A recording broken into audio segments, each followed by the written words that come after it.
சரீர சம்பந்தம் இல்லாத ஒரு காதல். கிருஷ்ண பிரேமே கிருஷ்ண பக்தி சந்ததமா தாரையா இருக்குமா அவளுக்கு. அதனாலதான் ராதா. மகாபிரபுனுடைய சரித்திரம், அவர் ஏன் அவதாரம்? யாரு மகாபிரபுன்னா சாட்சாத் கிருஷ்ணன். தன்னைத்தானே ரசிச்சுக்காததுனாலதான் எல்லாருக்கும் அலுப்பேர். இந்த ஸ்வரூபத்தை பார்த்தான் பகவான், பிரமிச்சு வேட்டான், அவரே ரசிச்சுண்டார்.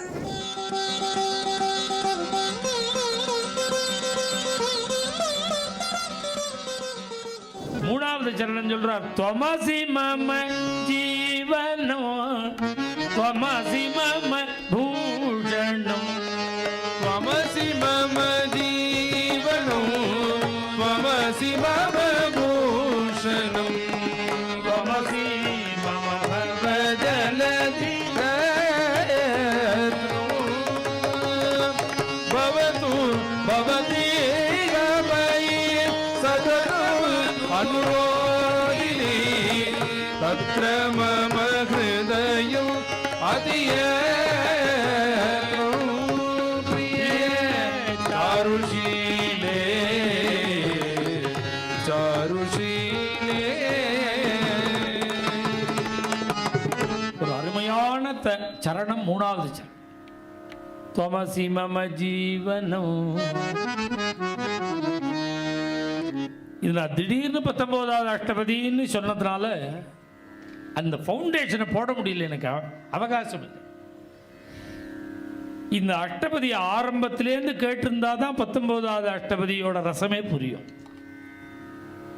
நான் அதை சொல்லணுங்கிற ஒரு ஆசையினால நான் 19வது அஷ்டபதினு சொல்லிவிட்டேன். இதை கேட்கணும்னா முதல் 4-5 அஷ்டபதியாவது கேட்டிருக்கணும். ஒரு 4-5 அஷ்டபதி கேட்டாதான் இது புரியும்.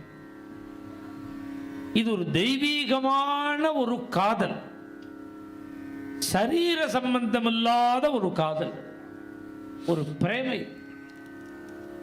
ராதேனா ஒரு ஸ்திரீன்னு மாத்திரம் இல்லாமல் பக்த கோஷ்டியில டாப் மோஸ்ட் ராதான்னு பேர்.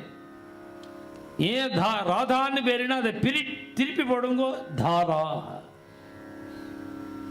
கிருஷ்ண பிரேமே கிருஷ்ண பக்தி சந்ததமா தாரையா இருக்குமா அவளுக்கு. அதனாலதான் ராதான். கிருஷ்ண சைதன்ய மகாபிரபுவனுடைய சரித்திரம் சொல்லும் பொழுது, மகாபிரபுவனுடைய சரித்திரம், அவர் ஏன் அவதாரம்? யாரு மகாபிரபுன்னா சாட்சாத் கிருஷ்ணன்.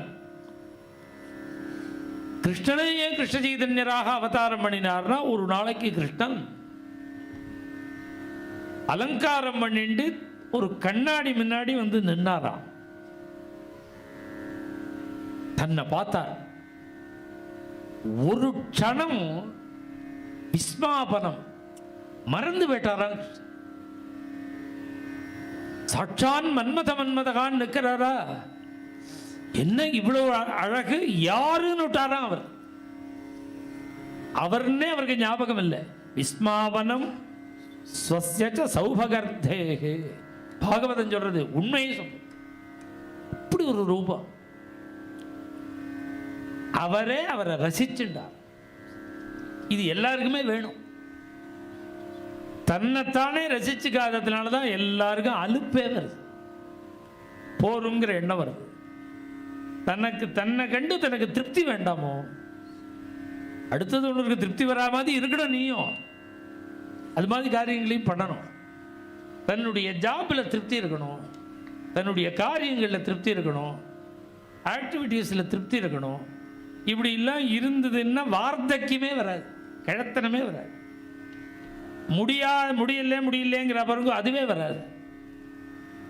இந்த ஸ்வரூபத்தை பார்த்தான் பகவான், பிரமிச்சு வேட்டான், அவரே ரசிச்சுண்டார்.